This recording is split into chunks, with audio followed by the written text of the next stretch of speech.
Hola chicos, espero que se encuentren muy bien y es un gusto volvernos a encontrar nuevamente. El día de hoy nos encargaremos del estudio de las matrices invertibles y de algunas relaciones que tendremos entre el hecho de que una matriz sea invertible y pues que algunos sistemas de ecuaciones tengan soluciones únicas o que no tengan o que tengan infinitas soluciones. Vamos a empezar con la definición del concepto de invertibilidad de una matriz. Bueno, básicamente este concepto se va a aplicar a matrices cuadradas, ¿sí? Entonces, vamos a decir que una matriz es invertible o no singular. Estas dos palabras son sinónimas, van a significar lo mismo si existe otra matriz del mismo tamaño, observen que debe ser cuadrada, de tal forma que se cumple esta igualdad, de que A por B sea igual a B por A, y recuerden que el producto no es conmutativo, sin embargo en esta ocasión especial sí lo va a hacer, y que ambos productos me den exactamente la matriz identidad del respectivo orden. ¿Qué significa esto? Que entonces vamos a decir que una matriz A es invertible si al multiplicarla por una matriz bien sea a la derecha o bien sea a la izquierda, siempre nos va a dar como resultado la matriz identidad. Bueno, resulta que si esta matriz B existe, entonces ella es llamada la inversa de A. Y la notación que vamos a usar va a ser esta que está acá, A, y como superíndice menos 1.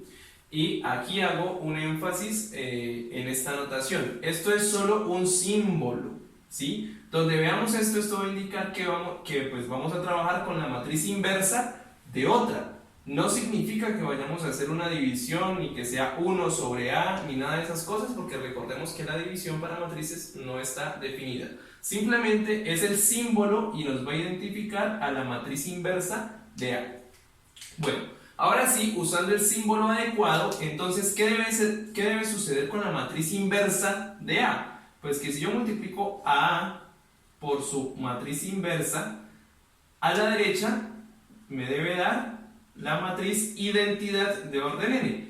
Pero si también la multiplico a la izquierda, me debe dar igualmente la matriz identidad de orden n. Entonces, este es el papel de la inversa de una matriz. Ahora sí, la pregunta del millón es, ¿será que dada cualquier matriz cuadrada puedo encontrar la matriz inversa de tal manera que suceda esto? Y si lo pudiera hacer, ¿cómo lo haríamos? Bueno, entonces esas son las respuestas que vamos a dar el día de hoy. Bien, entonces, para responder a estas preguntas de cómo calcular la matriz inversa, ¿será que existe? ¿Y en qué casos podremos garantizar que existe? Entonces, he dispuesto el siguiente esquema. Lo que se hace en la práctica para calcular la matriz inversa de otra es resolver este sistema múltiple. Entonces, recordemos de la clase anterior, del último ejemplo de la clase anterior, que cuando vamos a resolver un sistema múltiple de esta forma, donde A sería la matriz de coeficientes del sistema y las columnas de la matriz identidad serían respectivamente las columnas de términos independientes, entonces al resolver este sistema múltiple vamos a encontrar la matriz identidad. Pero entonces para resolver este sistema múltiple vamos a hacer uso de las operaciones elementales por filas y vamos a transformar esta matriz A en la matriz identidad. Es decir, en realidad vamos a hacer el proceso de eliminación de Gauss-Jordan. Vamos a transformar esta matriz A en la identidad y, bueno, naturalmente sabemos que estas columnas de acá se van a transformar y lo que quede de este lado derecho es lo que vamos a llamar matriz inversa de A. Bueno, naturalmente, como esto es un sistema de ecuaciones y como vimos en los ejemplos anteriores, puede que tenga solución o puede que no tenga solución. En estos casos, entonces diremos que la matriz no es invertible cuando este sistema no tenga solución. Entonces ahí ya hemos dado respuesta a una de las preguntas. No todas las matrices cuadradas tienen inversa, ¿sí? Esto es exclusivo de un selecto grupo y con algunos resultados pues nos vamos a dar cuenta cuando una matriz tiene inversa o cuando es no singular y cuando pues tal inversa no existe. Vamos a ver un primer ejemplo para calcular la inversa de una matriz. Bien chicos, entonces vamos con el siguiente ejemplo. En este caso tenemos la matriz A y nos piden calcular la matriz inversa de A si es que existiera.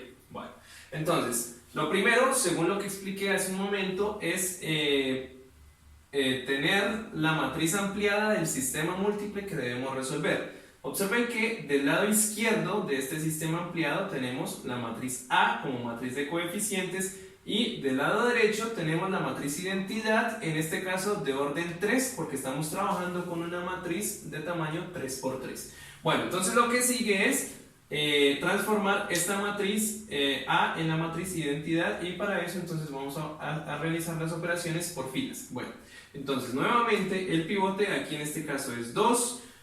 Quisiéramos tener un mejor pivote, bueno, en este caso observen que por acá tenemos un -1, entonces vamos a hacer la respectiva operación del intercambio de filas.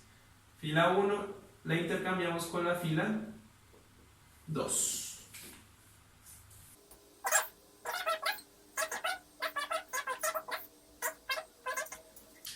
Bueno, entonces, ahora sí, con este pivote, que es -1, ubicamos ceros debajo de n. Para ubicar ceros en estas dos posiciones, entonces naturalmente las filas que vamos a alterar son la fila 2 y la fila 3. A la fila 2 lo que tenemos que hacer, según este pivote que tenemos aquí, es sumarle 2 veces la fila 1. Y a la fila 3 lo que debemos hacer es también, de acuerdo a este pivote, para poner un 0 aquí, sumarle 2 veces la fila 1. Bueno, y procedemos a hacer los respectivos cálculos.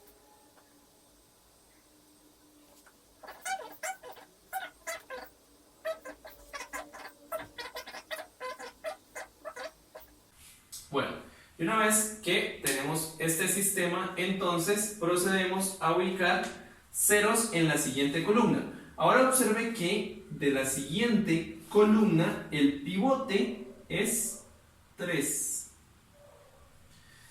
Y lo que vamos a querer es poner ceros tanto encima de él como por debajo de ese pivote, o sea, acá y acá. Pero antes de hacer eso, entonces vamos a convertir este pivote en 1 y en esta misma operación también vamos a transformar este pivote en 1. ¿Cómo hacemos eso? Pues multiplicando cada una de las filas por un escalar. Entonces, para convertir este pivote en 1, lo que hay que hacer es multiplicar la fila 1 por -1, o sea, menos la fila 1. Y la fila 2, ¿qué vamos a hacer? La vamos a multiplicar por 1/3.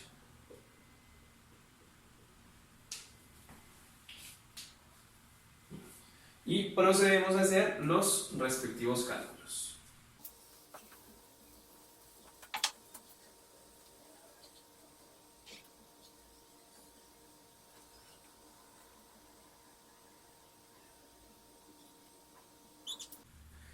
Bueno, y una vez que hemos transformado ya los dos pivotes en 1, entonces ahora sí procedemos a ubicar ceros en la segunda columna.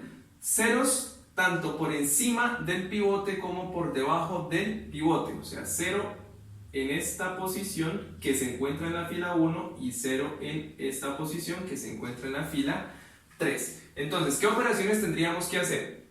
Pues vamos a alterar la fila 1.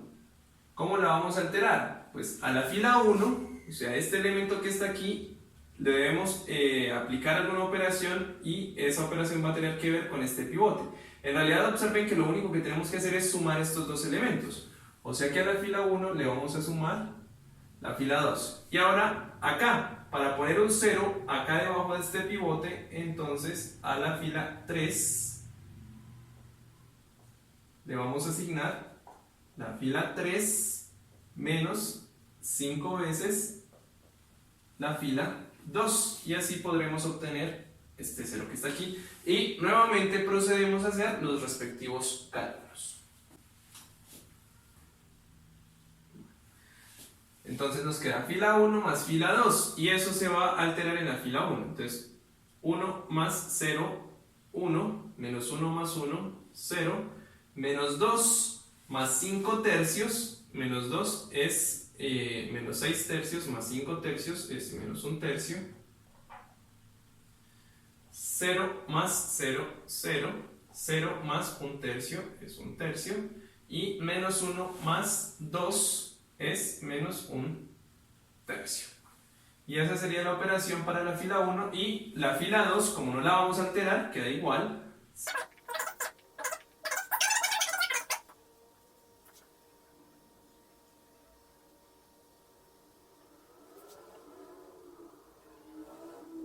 Entonces, después de esta operación, obtenemos esta nueva matriz. Lo que nos queda por hacer ahora es transformar el pivote de la última fila, ¿sí? Ya estos dos pivotes están transformados en uno. Transformar este pivote en uno y luego poner ceros por encima de ese pivote, ya que pues, debajo del pivote no hay más elementos. Entonces, para transformar esto en 1, lo que tenemos que hacer es multiplicar este elemento por menos 3. Entonces, esto lo indicamos acá. A la fila 3, ¿qué cambio le voy a hacer? Pues la voy a multiplicar por menos 3, ella misma.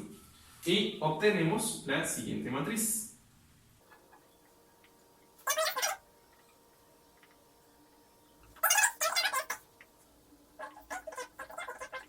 Bueno, y aquí ya nos restan dos pequeñas operaciones para poner un 0 acá y un 0 en esta posición. Entonces, ¿cómo hacemos eso? Para eso usamos pues el respectivo pivote que haya en esta columna. El pivote de esta columna es 1, que es el pivote de la tercera fila. Entonces, las operaciones que hay que hacer son las siguientes. A la fila 1, ¿cómo la voy a alterar? Pues necesito poner un 0 en esta posición usando este pivote. Entonces lo que hago es, la fila 1, simplemente tendría que multiplicar esto por 1 tercio y sumárselo acá, más 1 tercio de la fila 3. Y para poner un 0 ahora aquí, en esta posición que está acá, usando este elemento, lo que tendría que hacer es multiplicar este 1 por menos 5 tercios y sumárselo a este. Y eso lo indicamos acá. A la fila 2 le asigno la fila 2 menos 5 tercios de la fila 3 y pasamos a hacer los cálculos respectivos.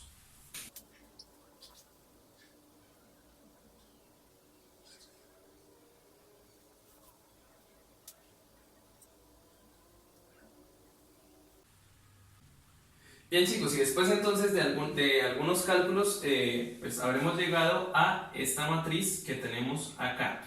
Observen que del lado izquierdo tenemos la matriz identidad de orden 3, porque la matriz original pues, era una matriz de tamaño 3×3. Y del lado derecho entonces tendremos lo que denominamos la matriz inversa de A.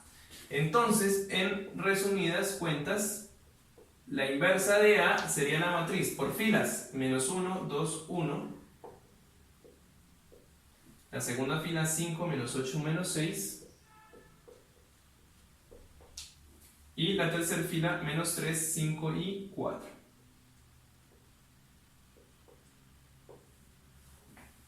Bueno, bien, entonces, como lo habíamos visto anteriormente, aquí no tenemos nada más y nada menos que la recopilación de todo lo que hemos aprendido hasta el momento para resolver sistemas de ecuaciones vía el uso de operaciones por filas. Bueno, bien, en este caso, como el sistema sí tiene solución, ¿sí? Además esta solución es única, entonces podemos decir que la matriz A original sí es invertible y la inversa es esta que tenemos acá. Quiero que por favor cada uno de ustedes en su casa haga el producto de esta matriz con A, el producto tanto a la izquierda como a la derecha, y verifiquen que en efecto nos da la matriz identidad. Bueno chicos, entonces una de las preguntas cuando uno va a hacer todo este procedimiento es, bueno, ¿y qué tal si yo me pongo a hacer todos estos cálculos y al final pues la matriz no tenía inversa o la inversa no existe? ¿No será que hay una forma un poco más fácil o un poco más práctica de saber todo eso? Pues para no perder tiempo de pronto haciendo todos estos cálculos y al final decir, no, la matriz no tenía inversa. Bueno, entonces hay unos resultados, unos teoremas que nos permitirán decidir un poco más rápido si la matriz es o no invertible. Si no lo es, pues simplemente decimos eso y ya no hacemos más cálculos. Pero si sí es invertible, entonces pues hay que hacer este procedimiento para llegar a calcular su matriz inversa. Entonces vamos a ver los resultados que les menciono. Tenemos entonces aquí tres de los primeros resultados que quiero traer a colación en la clase. Bueno, el primero de ellos lo que nos dice es que si tenemos dos matrices A y B que sean no singulares, recuerden que ser no singular es lo mismo que ser invertible. Entonces, si tengo dos matrices que son invertibles, resulta que el producto de estas dos matrices también es invertible. Y además, si quiero calcular la inversa, de este producto, que es esto que tenemos que acá, lo podemos hacer de la siguiente manera. Pues calculamos la inversa de B, calculamos la inversa de A y hacemos el producto. Pero entonces observen que acá este producto de las inversas se invierte con respecto al producto de A y B. Entonces recuerden que esto es simplemente un símbolo. Aquí estamos simbolizando la inversa de A por B. Sería B a la menos 1 multiplicado con la inversa de A. Bueno, el segundo de estos resultados lo que nos dice es que si también tenemos una matriz que sea no singular, si tenemos un número real distinto de 0, entonces al hacer el producto escalar entre este número real y la matriz, resulta que este producto también es una matriz invertible.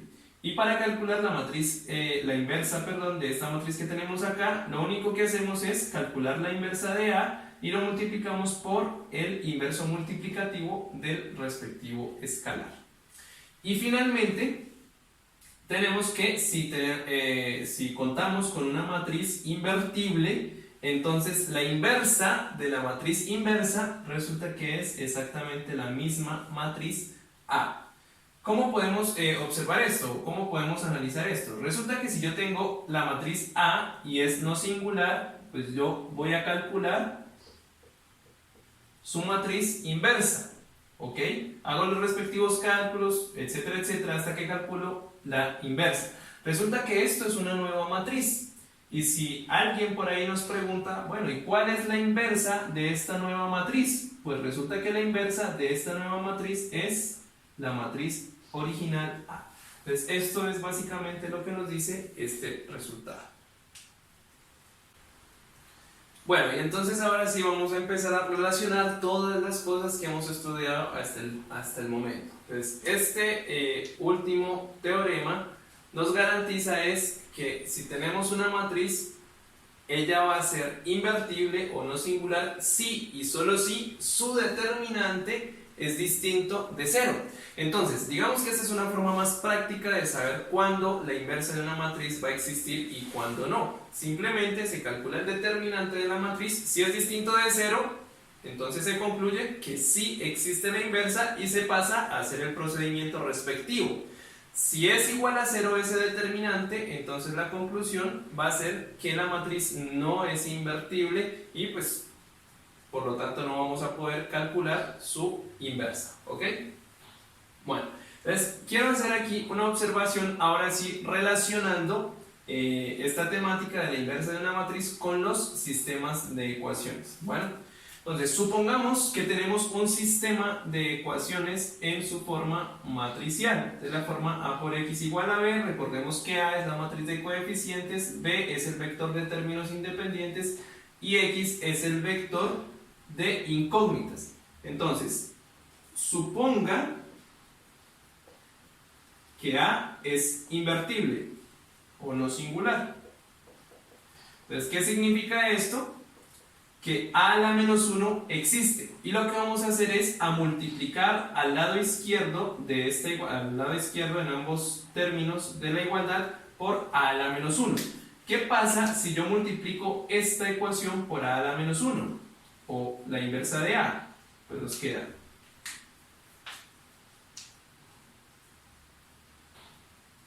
la inversa de A por X, y por acá nos queda la inversa de A por B.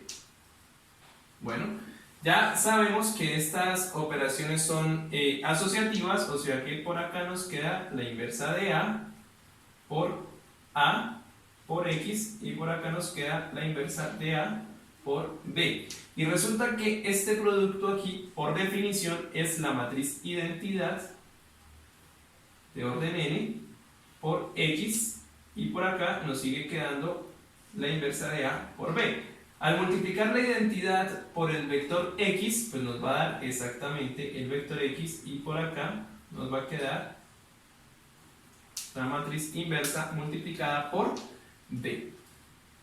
Bueno, en pocas palabras, ¿qué hemos visto aquí? Que si de un sistema de ecuaciones su matriz de coeficientes es no singular, entonces la solución de este sistema de ecuaciones lo podemos obtener de esta manera. Aquí estamos diciendo que el vector X, o sea la solución, es esto que está acá. Naturalmente, pues tendríamos que calcular la inversa de A primero y luego hacer este producto. Resulta que computacionalmente calcular la inversa de A es bastante costoso, ¿sí? Necesitamos tiempo de máquina, necesitamos memoria y bueno, todo este tipo de cosas, lo que hace que este procedimiento que he establecido aquí sea ineficiente computacionalmente. Sin embargo, teóricamente funciona. Pero bueno, la conclusión que quiero sacar de aquí es lo siguiente. Resulta que si la matriz A del sistema de ecuaciones, la matriz de coeficientes, es no singular, entonces ese sistema va a tener solución única. ¿Y dónde está la solución? Pues es esta que tenemos aquí, en este punto. Bueno, suponga además que este vector B es el vector 0. Entonces estaríamos aquí ante un sistema homogéneo, ¿sí? Voy a ponerlo acá con otro color. Estaríamos en un sistema homogéneo, A por X igual al vector 0. Entonces, si reemplazamos aquí B por el vector 0, al final lo que tendríamos es que X, bueno, haciendo todas las cuentas, llegaríamos a que X es igual a la menos 1 por el vector 0, o sea que X sería el vector 0, y esa sería la solución del sistema. Entonces, este sistema homogéneo tendría una única solución que sería el vector 0. En ambos casos tenemos soluciones únicas, y eso sucede porque la matriz de coeficientes del sistema es una matriz no singular. Bueno, entonces vamos a finalizar la clase de hoy con un teorema en el cual vamos a resumir todas estas relaciones entre inversa, determinante y sistemas de ecuaciones. Y con este teorema entonces pretendo resumir todo lo que hemos visto hasta el momento y relacionar los conceptos y los resultados que vimos previamente. Bueno, entonces, si tenemos una matriz cuadrada de tamaño n por n, las siguientes 4 proposiciones son equivalentes. ¿Qué quiere decir esto? Que si logramos obtener una de estas, entonces inmediatamente podremos garantizar las otras 3. ¿Ok? Bueno, entonces, ¿cuáles son estas 4 proposiciones que son equivalentes? La primera es que A sea una matriz no singular o invertible. Entonces, si de una u otra manera ustedes llegan a verificar que una matriz es invertible, entonces inmediatamente podrán concluir estas 3 sentencias que tengo acá. O sea que el determinante es distinto de 0, que este sistema de ecuaciones donde A es la matriz de coeficientes tiene única solución y que el sistema homogéneo respectivo tiene única solución x igual a 0. La más utilizada es esta segunda, porque por lo que hemos visto es de pronto la más fácil de calcular. Resulta que si el determinante de A es distinto de 0, entonces podremos concluir las otras 3 proposiciones. Que el respectivo sistema va a tener única solución, que el sistema homogéneo tiene como única solución x igual al vector de ceros y que además la matriz A es no singular. Bueno, y respectivamente si llegamos a verificar alguna de estas 2 proposiciones, pues vamos a poder concluir las otras 3. ¿Ok? Bueno, como dije anteriormente, de pronto la más utilizada por la facilidad en el momento de calcular es esta segunda sentencia. Entonces, si calculamos el determinante y verificamos que es distinto de 0, entonces podremos asumir que las otras 3 proposiciones también van a ser válidas. Entonces, de aquí la importancia de aprender a calcular muy bien el determinante de las matrices y todas las relaciones que hay con respecto a las matrices especiales en el momento de calcular los determinantes. Bueno, y para finalizar, quiero analizar la siguiente pregunta. ¿Qué sucede si el determinante de A es igual a 0 con respecto a las otras 3 proposiciones? Miren que aquí lo que estoy haciendo es la negación de esta segunda proposición. Bueno, como estas 3 proposiciones son equivalentes, entonces si tenemos la negación de la segunda, también vamos a tener la negación de las 3 proposiciones restantes. ¿Eso qué significa? Que si el determinante de A es 0, entonces la matriz no va a ser invertible, la inversa no va a existir. Además, estos dos sistemas, tanto el homogéneo como el no homogéneo, no van a tener única solución. Y si no tienen única solución, entonces tendremos dos posibilidades. O no vamos a tener solución, es decir, conjunto de solución vacío, o vamos a tener infinitas soluciones. ¿Sí? Entonces quería hacer el llamado sobre todo a estos dos últimos casos. Si el determinante de la matriz de coeficientes es 0, entonces vamos a tener estas dos posibilidades. Bueno chicos, y con esto hemos terminado la clase del día de hoy. Espero que haya sido de su agrado y nos encontraremos en una próxima oportunidad. Muchas gracias.